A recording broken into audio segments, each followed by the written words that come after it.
Hello बच्चों, let's read the question. The question says the term taxon is used for. ये taxon जो है, ये टर्म किसके लिए यूज की जाती है? ऑप्शंस गिवन है। The rank of species and genus. Option B the ranks up to phylum. Option C the species epithet only. Option D any rank of taxonomical hierarchy. तो यहाँ पर हम बात करने वाले हैं टैक्सोन टर्म जो है किसके लिए यूज की जाती है। तो टैक्सोन टर्म जो है टैक्सोनॉमी में यूज की जाती है, और ये जो है स्पेसिफिकली यूज की जाती है टैक्सोनॉमिकल हायरार्की की जो पोजीशन होती है उसको स्पेसिफाई करने के लिए। टैक्सोनॉमिकल हायरार्की, टैक्सोनॉमी में जो पदानुक्रम होते हैं, टैक्सोनॉमी में जो हम जो क्लासिफाई करते हैं ऑर्गेनिज्म को सिमिलरिटी और डिसिमिलरिटी के बेसिस पे, तो जो ग्रुप्स जो बनते हैं उन ग्रुप्स को हम कहते हैं टैक्सोनॉमिकल हायरार्की।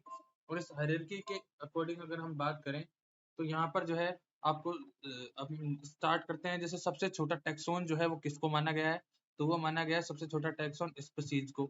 स्पीसीज के बाद जो है उससे बड़ा टैक्सॉन कौन है? उसके बाद है जीनस। जीनस के बाद है फैमिली।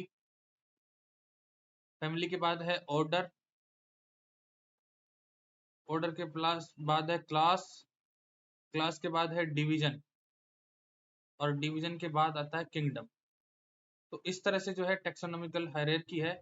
और यहाँ पर जो है ये जो सारे टैक्सोनॉमिक हायरार्की की जो पोजीशन है, बेसिक यूनिट यहाँ पर स्पीसीज को माना गया क्लासिफिकेशन में। स्पीसीज बेसिक यूनिट है, उसके बाद कई सारी स्पीसीज मिलकर एक जीनस को फॉर्म करेगी, और कई सारे जीनस मिलकर एक फैमिली का निर्माण करेंगे, और फिर फैमिली से ऑर्डर बनेंगे, ऑर्डर से क्लासेज, डिफरेंट डिफरेंट डिवीजन जो है मिलकर किंगडम बना लेंगे। तो इस तरह से जो है टेक्सोनॉमिकल हायरार्की काम करती है। वहीं अपन बात करें जैसे जैसे हम स्पीसीज से ऊपर की तरफ जाते हैं, अपर हायरार्की की तरफ जाते हैं, स्पीसीज जो है लोअर मोस्ट पोजीशन पे माना जाता है इसको। टैक्सोनॉमिकल हायरार्की का जो सबसे निचला क्रम है वो स्पीसीज है। उसके बाद जैसे जैसे ऊपर जाएंगे तो यहाँ पर सिमिलरिटीज कम होती जाएगी, स्पीसीज लेवल पर सिमिलरिटी ज्यादा होगी, वहीं फैमिली लेवल पर सिमिलरिटीज जो है वो कम होती जाएंगी। जैसे जैसे ऊपर जाओगे तो सिमिलरिटीज कम होती जाएगी। तो यहाँ पर जो ऑप्शंस दिए हुए हैं उसमें यहाँ पहले ऑप्शन में दिया हुआ है स्पीसी और जीनस के लिए। तो ऐसा नहीं है कि केवल स्पीसी और जीनस के लिए यूज कर सकते हैं, फैमिली ऑर्डर के लिए भी टैक्सॉन यूज किया जाता है।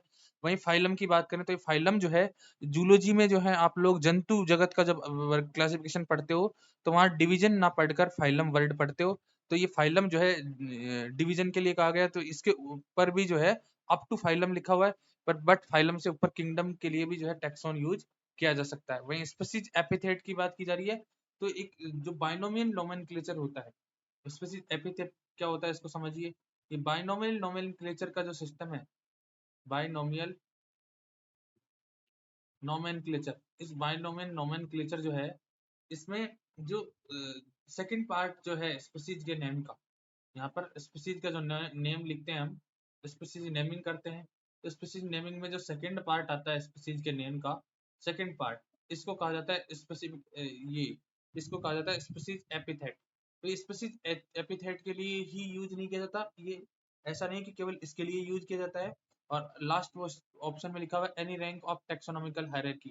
तो टैक्सोनॉमिकल हायरार्की जो है उसमें किसी भी रैंक के लिए जो है टैक्सोन वर्ड का यूज किया जा सकता है। तो यहाँ पर राइट आंसर कौन सा होगा? Option D.